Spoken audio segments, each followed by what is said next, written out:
जुल्मी जब जब जुल्म करेगा सत्ता के गलियारों से, पत्ता पत्ता गूंज उठेगा इनकलाब के नारों से। इनकलाब की जीत हो गई, संघर्ष की जीत हो गई, नौजवान खड़ा हो गया, मां बहन बेटी खड़ी हो गई, पूरा देश खड़ा हो गया। भारत लड़ रहा था, हिंदुस्तान की सरकार का घमंड बोल रहा था, रावण की तरह घमंड में बीजेपी की सरकार लड़ रही थी, नौजवान को मार रही थी पूरे देश में।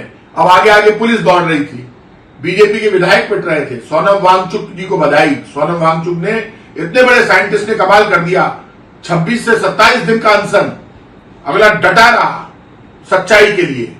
ऐसे ही नौजवान जंतर मंतर पर डटा हुआ था। राहुल गांधी संसद में रुका हुआ था कि संसद नहीं चलने दूंगा। सोनम वांगचुक ने कहा कि मैं मर जाऊंगा लेकिन झुकूंगा नहीं। आखिर धर्मेंद्र प्रधान को इस्तीफा देना पड़ा। धर्मेंद्र प्रधान इस्तीफा नहीं देते तो सरकार का इस्तीफा होता, क्योंकि क्रांति रुकने वाली नहीं थी। सरकार के देरी से समझ में आई, अरे पहले ही मान जाते भाई, रोज पिटाई करवा रहे हो। रोज 100 से ज्यादा नौजवान आत्महत्या कर रहा है पूरे देश में, महंगाई, गरीबी, बेरोजगारी से। हिंदू, मुसलमान, सिख, ईसाई सब एक साथ खड़ा हो गया।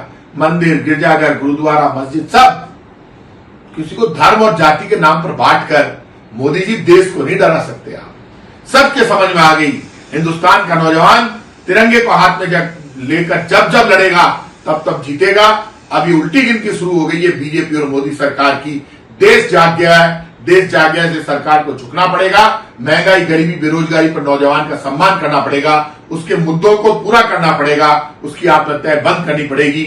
मैं फिर एक बार नौजवान को संघर्ष के लिए बहुत बहुत बधाई देता हूँ। आज केंद्रीय शिक्षा मंत्री धर्मेंद्र प्रधान ने अपने पद में इस्तीफा दे दिया है, किंतु यह इस्तीफा सरकार की जीतनी जो पिछले 7 महीने से छात्रों की अथक मेहनत की, जिन्होंने लाठियाँ खाई, गालियाँ खाई और विभिन्न असामाजिक शब्दों का उपयोग जिन छात्रों के ऊपर किया गया, उनके साहस का, उनके धरने प्रदर्शन का, उनके आंदोलन, ये सब तो बड़ी चीज थी। लेकिन यह अभी पूरी तरह से जीत नहीं है। जब तक धर्मेंद्र प्रधान का इस्तीफा स्वीकार नहीं हो जाता है तब तक ये आंदोलन अनवरत जारी रहेगा।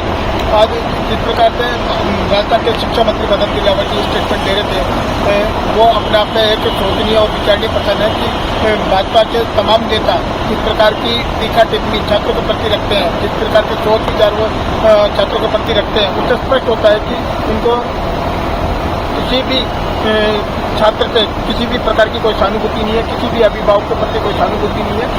यही कारण रहा कि आज सड़कों पर लाखों की तादाद में अभिभावकों को, छात्रों को उतरकर सामने आना पड़ा और धर्मेंद्र प्रधान का इस्तीफा मांगना पड़ा।